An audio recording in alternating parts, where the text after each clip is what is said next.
He had his gun, so he just swung it open. I start to notice that, the atmosphere feels a little bit weird. First thing he seen was this 6.5 foot tall, broad shoulder, dark hair.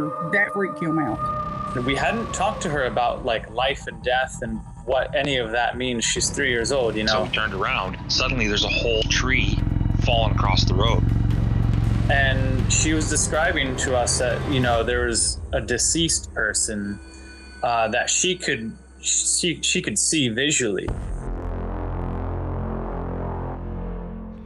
You're listening to Cryptid Clues, where we tackle the ever-expanding history and mystery of monsters and supernatural madness every Monday. You can find us at CryptidClues.ca for more information, or even check out exclusive content and support us at patreon.com/CryptidClues. Hello, ladies and gentlemen. Welcome back to another episode of Cryptid Clues. Today, we're going to look into a case that takes place over the course of a decade, starting in 1974 in Pennsylvania. But before we get into that, a couple of plugs. You can find us on our social media platforms, and should you wish to reach us directly, you can do so via cryptidclues@gmail.com. Lastly, I have to make an amendment to last week's episode. So the gentleman who worked for the water transfer company was experiencing something aggravated in the forest near his remote work location. And I thank you for reaching out after the episode went up and acknowledging you misspoke on your initial report. The addition of the paranormal group that I had mentioned while recounting that experience was actually regarding a different encounter that they had, and the log throwing that had occurred that was not on his uncle's property, but was around 15 years later from that initial encounter in a separate report. So just take that into note if you tuned into last week's episode and you gave it a listen. It's number 173, titled Creature with Long White Hair. Just take into account these amendments to that initial report. So again, I thank you for coming forward and letting me know and just wanting to update some of the parameters of that experience. I really appreciate that. So as we move on to today's topic, this popped up quite randomly. I was just looking at some cold cases and missing persons report, and for some reason this topic of the Smurl haunting appeared. And I thought, hey, okay, you know what? I want to pursue this. It's been a bit since we focused on something paranormal on the show. I have a book, actually, an older one that I found at an old school bookstore, used bookstore. I was walking around looking for paranormal cryptid books and found this. Thought this is really cool. It's got a lot of really weird things in here. And so what I used to do is I'd close my eyes, I'd flip through the book really fast, and I'd just plant my finger down and be like, oh, what do we got? What topic is this? And he was like, oh, this is about this whole experience. And I thought, oh, this is cool. Let's deep dive into it and research it. And so I used to do that a lot for some of my topics for the show, just to spice it up a little bit. And I felt like this is kind of it just made me remember a little bit of just doing that kind of format and how this kind of feels similar to it in retrospect. But I digress. It's been a while since we talked paranormal on Cryptid Clues. So what happened here is that allegedly a demon had taken up residence inside the home of Jack and Janet Smurl of West Pittston, Pennsylvania, between 1974 and 1989. Now, this situation gathered a lot of attention from the press, had several demonologists take up investigations inside the home, and these demonologists actually encouraged the family's supernatural beliefs, while at the same time, a few religious folks among the church and some scientific skeptics, they had offered alternative parsimonious solutions. This is the term. Now, parsimonious is where you solve a problem by using explanations that are constructed with the smallest possible set of elements. So if you have multiple hypotheses on a situation yielding the same outcome, then you should go with the hypothesis that has the fewest amount of assumptions. It's not necessarily the greatest run at solving an outcome, but it has its place in history, and in the case of this haunting, it seemed to be one of the solutions presented to the Smurl family. So, going back to the start, the Smurls moved into their new house in August of the early 1970s, and this was a double-block house on Chase Street. And shortly after taking up residence, they began reporting that a demon resided here fairly quickly. Some of the occurrences were loud noises, bad odors. One claim was that their dog was inexplicably tossed in through the air against the wall of their house. Mattress shaking, and one of their daughters actually had been inexplicably pushed down a flight of stairs. Reports of physical and more inappropriate assault were noted as well on several reoccurring occasions. It wasn't until 1986 that two well-known demonologists came forward to explore the home, Ed and Lorraine Warren. After investigating the home, Ed Warren deduced that this demon that resided in the Smurl's home was, and I quote, very powerful.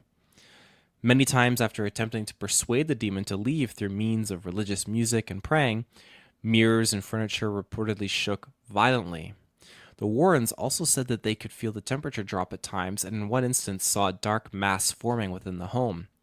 Now, after a few months of investigating, and after a rather nasty message was actually left behind by the demon on a mirror saying, "Get out," the Warrens are alleged to have acquired a number of audio tapes containing knocking and other audio clips of the demonic activity in the home. Now, Professor Paul Kurtz from the State University of New York at Buffalo, and the then-time chairman of the Committee for the Scientific Investigation of Claims of the Paranormal, said that the Warrens weren't objective, independent, or impartial investigators, and characterized the entire Smurl's haunting as a hoax. Now, Paul Kurtz has been mentioned on the show before, notorious scientific skeptic and secular humanist. Secular humanism is a belief that human reason, logic, ethics, and naturalism reign supreme, and thus reject the ideas of religious dogma. Supernaturalism and superstition as the basis of morality and decision-making. In short, human beings can be morally ethical and conscious without religion or belief in a deity. But it does not present human beings as necessarily being superior to nature or assume humans are either just good or evil. It's this belief that Paul Kurtz subscribes to, and in some cases has been called, and I quote, the father of secular humanism. So in this whole ordeal, Kurtz starts implying that the family's claims were due to delusions, hallucinations, or brain impairment, and advised that they all submit themselves to psychiatric and psychological examinations. Psychologist Robert Gordon also joined in with Paul Kurtz in saying that people often look at demonology to explain many tensions that they experience as individuals and within their families. This is in response to Jack Smurl telling newspapers that he'd undergone surgery in 1983 to remove water from his brain due to short-term memory loss from a case of meningitis in his youth. So, as time went on, the Smurls had their home blessed by several priests who claimed to have seen no harmful activities take place while on the property. Now, later on, Janet Smurl claimed that 3 unidentified priests performed 3 separate unsuccessful exorcisms, and that the demon was able to avoid the rites by moving in between the double-block home and followed the family to other locations. By 1986, a priest had spent 2 nights in the home, but claimed nothing unusual happened during his stay there. So, by this time, the Smurls, they were done dealing with the press. The constant bombardment had exhausted the family. But that being said, after a few months, they had authored, along with Ed and Lorraine Warren, a paperback book of their story called The Haunted, which is published by St. Martin's Press. Now, this book had undergone much criticism, as you can imagine, because people were already attacking the initial claims of this demonic entity in their home. It was that same year that a pastor from West Pittston by the name of Reverend Joseph Andonisio stated that the Smurls felt that after such intense prayers, and I quote, "things are back to normal," end quote. But this didn't mean things were over, because in 1987, Janet Smurl had told reporters that they still heard knocking sounds and even saw shadows around the home. But once the Smurl family moved to the Wilkes-Barre area, a woman by the name of Deborah Owens moved into the former Smurl home in 1988 and told reporters that she never encountered anything supernatural while living in that home. So, while this seems to have more of an upswing ending to the case, it's not devoid of any grievances the family endured while on the property. When things like this happen, it's always going to be met with doubt from skeptics, claim to fame, cashing in, the list goes on for what skeptics will target you for when you break a story like this to the public. This isn't limited to just ghost stories either. Bigfoot, dogmen, aliens, and so much more. People withhold these experiences out of fear of ridicule and public perception in a society that outcasts those with experiences like this. On the other hand, it's easy to fabricate or run with a story in the media that involves something that you can't even see or shouldn't exist as already a thing. So it's not to say these things don't exist, but it's just a very convoluted sort of situation.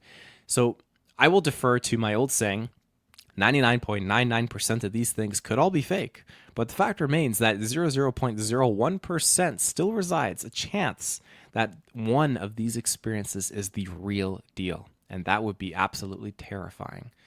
With paranormal experiences, it's hard to know if a ghost has the ability to hold itself back during the event of an intrusion from someone on a more religious side of things, but we're going to talk about that a little bit later. What I can say about knowing what a ghost can or can't do, I don't have a lot of merit because we don't really have any guidelines on the subject. The church, of course, has its ways of dealing with these things, hence topics like exorcisms and blessings of homes, but we don't as the public know how far these tools have an effect on. Because in this instance of the Smurl haunting, this demon was supposedly moving between places and following the family beyond just their home. Now, there are different types of hauntings, latching onto objects, people, or specific locations like a poltergeist, and different ways of trying to possess someone, where it's either a mentally attacking, physically attacking, you're, like I said, stepping off of an object. There's many different varieties of hauntings.